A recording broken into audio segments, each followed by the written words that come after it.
Hello everyone, कैसे हैं आप सब लोग। गाइस, आज हम लोग आप लोगों के लिए एक ऐसा टॉपिक लाए हैं जो आपने सबके मुंह से सुना होगा, लेकिन उसके बारे में शायद आपको ज़्यादा पता है या नहीं पता नहीं। अगर ये वीडियो बिगनर्स लोग देख रहे हैं तो उनके लिए भी फ़ायदेमंद है, और जो इस चीज़ में है उनके लिए भी फ़ायदेमंद है। गाइस, आज हम आप लोगों के लिए बात करने वाले हैं शेयर मार्केट के बारे में। गाइस, आप लोगों ने सबके मुँह से शेयर मार्केट तो सुना होगा, और ज़्यादातर लोगों के मुँह से ये सुना होगा कि शेयर मार्केट में तो अच्छे डूब गए। ये हम लोगों का काम नहीं है, ये सिर्फ कुछ ही लोगों का काम है, कुछ पर्सन लोगों का काम है जो करते। क्योंकि अगर इंडिया की बात की जाए तो यहाँ पे 10 to 15% लोग ही शेयर मार्केट में, और उसी के डिफरेंस में अगर अमेरिका में, यूनाइटेड स्टेट्स में बात की जाए तो वहाँ से 50 to 60% लोग शेयर मार्केट में इन्वॉल्व। गाइस, क्या आपको पता है शेयर मार्केट क्या है, स्टॉक मार्केट क्या है, सेबी क्या है, डीमैट अकाउंट क्या है, आईपीओ क्या होता है? क्या आप ये सोचते हैं कि अगर मैं अपना पैसा स्टॉक मार्केट में लगाऊँ तो रातों रात डबल हो जाएंगे, या आप ये सोचते हैं अगर मैं अपना पैसा शेयर मार्केट में लगाऊंगा तो वो डूब जाएंगे?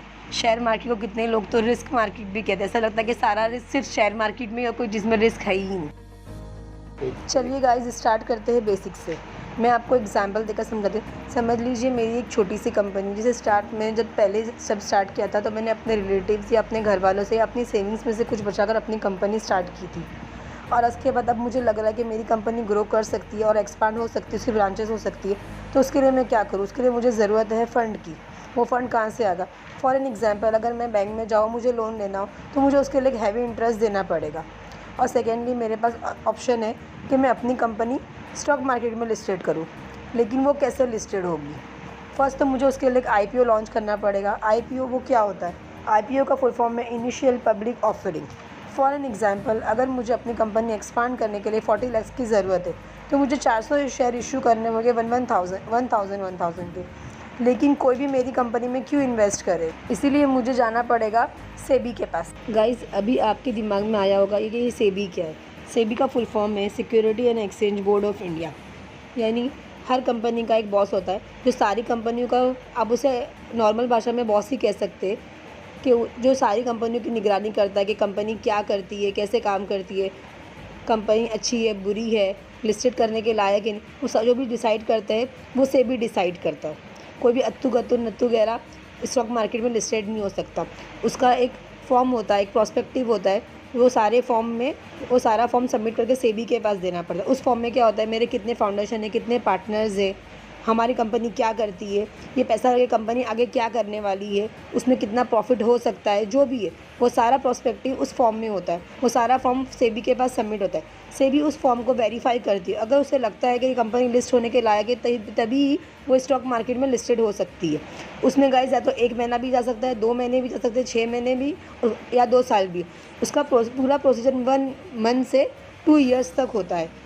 जो एक्ट आया था सेबी का, वो एक्ट 1992 में आया था, जो अब तक वही चलता हुआ। गाइस, मान लीजिए मेरी कंपनी स्टॉक मार्केट में लिस्टेड हो जाती है, तो मेरा थर्ड स्टेप रहेगा, मुझे जाना पड़ेगा स्टॉक एक्सचेंज के पास। अब आप पूछेंगे स्टॉक एक्सचेंज क्या होता है। मान लीजिए मेरी एक ब्रांच अंधेरी में, एक ब्रांच जोगेश्वरी में, तो मैं हर जगह तो नहीं हो सकती। जोगेश्वरी की ब्रांच के लिए मैंने एक दूसरे बंदे को हायर किया होगा। वैसे ही होता है स्टॉक एक्सचेंज, जो शेयर होल्डर्स को शेयर पहुँचाने का काम करता है। और इंडिया में वैसे 2 स्टॉक एक्सचेंज है। फर्स्ट है बीएसई, सेकेंड है एनएसई। बीएसई यानी बॉम्बे स्टॉक एक्सचेंज, एनएसई यानी national stock exchange. Bombay stock exchange में 5,000 से ज़्यादा कंपनियाँ लिस्टेड है। एनएसई में 16 से ज़्यादा कंपनियाँ लिस्टेड। गाइस, सेंसेक्स क्या होता है? सेंसेक्स एक इंडेक्स होता है। दोनों एक्सचेंजेस ने अपना एक अलग अलग इंडेक्स बनाया है। बीएसई में 30 कंपनियाँ लिस्टेड है और एनएसई में 50 कंपनी लिस्टेड है। जब भी मार्केट अप डाउन होता है, जो भी 30 कंपनियों का परफॉर्मेंस होता है, उसका एवरेज निकाल कर जो वैल्यू बताई जाती है, उसे सेंसेक्स की वैल्यू में बताया जाता है। वैसे ही एनएसई का होता है। एनएसई में 50 कंपनियाँ लिस्टेड है, उसे निफ्टी कहा जाता है। निफ्टी मीन्स नेशनल प्लस 50 मिलाकर उसका नाम पड़ा है निफ्टी। जो भी 50 कंपनी का परफॉर्मेंस होता है, उसका एवरेज निकाल कर उसे निफ्टी की वैल्यू में बताया जाता है, उसे कहते हैं निफ्टी। गाइस, अगर आपको जानना है आज स्टॉक मार्केट अप ट्रेंड में या डाउन ट्रेंड में, तो आप सेंसेक्स और निफ्टी 50 देख सकते हैं। जो भी उस सेंसेक्स और निफ्टी 30 और 50 कंपनी का परफॉर्मेंस होगा, वही मार्केट का परफॉर्मेंस होगा। उससे आप अंदाज़ा लगा सकते हैं। मैंने आपको फर्स्ट स्टेप से बताया, जब भी कोई कंपनी लिस्ट होती है उसे आईपीओ से स्टार्ट करना पड़ता है। मान लीजिए कंपनी लिस्टेड हो गई, उसके सारे शेयर्स बिक भी जाते हैं, तो उसका एक प्लस पॉइंट ये होता है कि उसे अपना अमाउंट रिटर्न नहीं देना पड़ता, ना ही बैंक की तरह लोन या इंटरेस्ट भरना पड़ता है। जो भी शेयर्स परचेज़ या सेल होते हैं वो सिर्फ आपस में लोग ही करते हैं, उससे कंपनी का कोई लेना देना नहीं रहता। गाइस, अब बात करते हैं शेयर के प्राइस की। शेयर का प्राइस अप या डाउन कैसे होता है। फॉर एग्जांपल, आज अगर मैंने एक शेयर ख़रीदा है जो 1000 रुपीज़ का है, कल वो बढ़ के 2000 भी हो सकता है और 500 भी हो सकता है। वो कैसे होता है समझिए, वो होता है डिमांड एंड सप्लाई पे।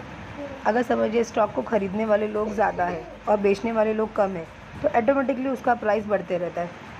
और अगर बेचने वाले ज़्यादा है और ख़रीदने वाले लोग कम हैं, तो उसका प्राइस गिरते रहता है। और सेकेंड थिंग होती है, कंपनी की कोई अच्छी या बुरी न्यूज़ आती है, या तो कंपनी के रिजल्ट्स, कंपनी का प्रॉफिट, कंपनी का परफॉर्मेंस, या कोई भी चीज़ जो भी मार्केट में उसकी न्यूज़ आती है, उस हिसाब से शेयर का प्राइस बढ़ता या कम होता रहता है। गाइस, अब बात करते हैं शेयर मार्केट की और रिस्क की। गाइस, रिस्क तो हर चीज़ में है। अगर आप रास्ते पे जाते गाड़ी चलाते, उसमें भी रिस्क है, लेकिन अगर आपको गाड़ी अच्छी तरीके से चलाने आती है तो आपको एक्सीडेंट का रिस्क कम हो जाता है। वैसे ही शेयर मार्केट है। अगर आपको नॉलेज है, आप जिस स्टॉक में पैसा डालना चाहते हैं, अगर आप उसकी कंपनी की परफॉर्मेंस देखते हैं, उसका प्रॉफिट देखते हैं, ईयर ऑन ईयर उसका परफॉर्मेंस देखते हैं, उसके बाद अगर आप अपना पैसा स्टॉक मार्केट में या उस स्टॉक पे लगाते, शायद आपको लॉस होने का चांसेस कम हो जाता है। गाइस, आप न्यू है और स्टॉक मार्केट में एंटर होना चाहते हैं तो उसके लिए आपको डीमैट अकाउंट बहुत ज़रूरी है। डीमैट अकाउंट ओपन करने के लिए हमारे डिस्क्रिप्शन बॉक्स में लिंक पे जाकर क्लिक करिए, उससे आपका फ्री में 0 बैलेंस से डीमैट अकाउंट ओपन हो जाएगा और उसी से आप स्टॉक मार्केट में एंटर कर सकते हैं। गाइस, एक छोटी सी इन्फॉर्मेशन थी स्टॉक मार्केट के बारे में। अगर आप स्टॉक मार्केट के बारे में या शेयर्स के बारे में ज़्यादा कुछ जानना चाहते हैं तो प्लीज़ हमें मोटिवेट कीजिए, हमारे चैनल को सब्सक्राइब कीजिए, वीडियो को लाइक, कमेंट और शेयर कीजिए। और अगर आप शेयर मार्केट में ऑलरेडी है तो प्लीज़ कमेंट करके हमें बताइए, और जो इस मार्केट में एंटर करना चाहते हैं वो भी हमें कमेंट में बताइए। Thank you, please subscribe.